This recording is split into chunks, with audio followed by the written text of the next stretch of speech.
Welcome to Kay's food planet. കണ്ടില്ലേ വായിന്ന് വെള്ളം വരുന്ന പെരി പെരി അൽഫാം ചിക്കൻ. ഇതെങ്ങനെയാണ് ഉണ്ടാക്കുന്നതെന്ന് നമുക്ക് നോക്കാം. സൂപ്പർ ടേസ്റ്റ് ആയിരുന്നു കേട്ടോ. അപ്പോൾ ആദ്യമേ നമ്മൾ ജാറിനകത്ത് ഇടേണ്ട കാര്യങ്ങളെന്ന് പറഞ്ഞു കഴിഞ്ഞാൽ ഗാർലിക്ക്, ജിഞ്ചർ, പിന്നെ കാഷ്നട്ട് ഉണ്ടെങ്കിൽ 8 മുതൽ 9 എണ്ണം, പിന്നെ ക്യാപ്സിക്കം ഉണ്ടെങ്കിൽ അത്,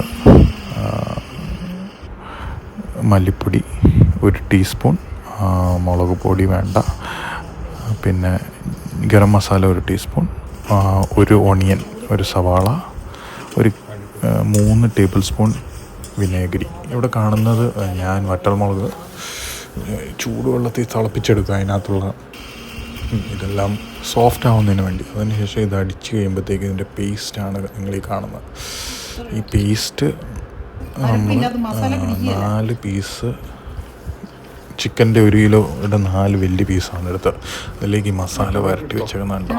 അങ്ങനെ നമ്മൾ കുഴച്ച് അതിലേക്ക് വരട്ടണം. അതിലേക്ക് കുറച്ച് ഞാൻ പറഞ്ഞ ആ ഒരു ഇൻഗ്രീഡിയൻസ് ആഡ് ചെയ്യുന്നതിന് ശേഷം ഒരു പാനിനകത്ത് ബട്ടർ അല്ലെങ്കിൽ കുറച്ച് സൺഫ്ലവർ ഓയിൽ ഒഴിച്ചതിന് ശേഷം ഇതുപോലെ നമ്മൾ ഫ്രൈ ചെയ്തെടുക്കുക. ഇച്ചിരി എണ്ണ മതി.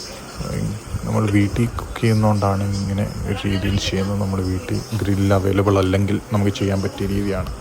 നമ്മൾ മറിച്ചിട്ട് ഒരു 10-20 മിനിറ്റോളം നമ്മളിത് വേവിച്ച് ഇതുപോലെ ഫ്രൈ ചെയ്തെടുക്കണം. ഇതിൻ്റെ ആ ഒരു ഇൻഗ്രീഡിയൻസിൻ്റെ ഫ്ലേവർ എന്ന് പറഞ്ഞാൽ എൻ്റെ പൊന്നോ, കഴിച്ചിട്ട് വായിന്ന് വെള്ളം വന്ന് കൈയെല്ലാം നക്കി തുടച്ച് നമ്മൾ കഴിക്കും. അപ്പോൾ ഇത് നമ്മൾ ഫ്രൈ ചെയ്തതിന് ശേഷം നമ്മൾ വെളുത്തുള്ളിയും കുറച്ച് സോസും കൂടി ഇട്ട് സോട്ട് ചെയ്തെടുക്കാൻ വേണ്ടി ബട്ടറും കൂടി ആഡ് ചെയ്ത് അത് 3 ആഡ് ചെയ്ത് ഞാൻ ഇടയ്ക്ക് ടൊമാറ്റോ സോസ് ഒന്ന് ടേസ്റ്റ് ചെയ്ത് നോക്കിയതാണ്. എന്നിട്ട് അത് സോട്ട് ചെയ്ത് എടുക്കുമ്പോഴത്തേക്ക് അതിൻ്റെ ആ ഒരു ഫ്ലേവർ പിന്നെ വായിന്ന് വെള്ളം വരും.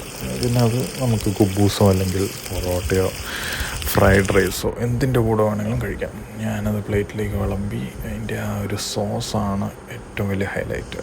അപ്പോൾ നിങ്ങൾ ഇത് കഴിക്കുമ്പോൾ എന്നെയും കൂടെ ഓർക്കുക, ഈ റെസിപ്പി ഒന്ന് ട്രൈ ചെയ്ത് നോക്കണം.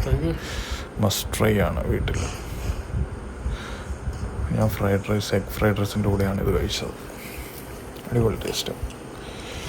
എല്ലാവരും സുഖമായിട്ടിരിക്കുന്നല്ലോ അല്ലേ? അപ്പം നമുക്ക് ഇനിയും കാണാം. Please support. Thank you. By.